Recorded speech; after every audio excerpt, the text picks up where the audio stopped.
Be ready, guys. 5 seconds. Start. Sir, the Commissioner of Scheduled Castes and Scheduled Tribes has reported inadequacy of staff. This has also been recognized by the Home Ministry, but he has not been allowed to fill up the posts. The efficiency of the staff should not be allowed to be sacrificed on the altar of economy. Sir, I intend to draw the attention of the Honorable Minister in this regard. While there is surplus staff declared, why can some of that staff not be utilized for the betterment of this department? Sir, evaluation cells have been set up recently at the central and state levels.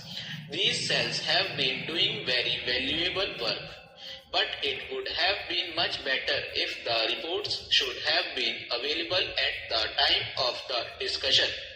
The census report with regard to the progress of the scheduled castes and scheduled tribes is not available because the policy of the government is not to give or collect information in this report caste or community wise. It is more than a decade and a half since the welfare of the backward classes and the question of removal of untouchability have become an article of faith and an important plank in the policy of the government. Sir, as the backward classes are backward socially, economically and politically, the government has declared that the backward classes should come up to the level of the other communities and assimilate themselves with the rest of the community.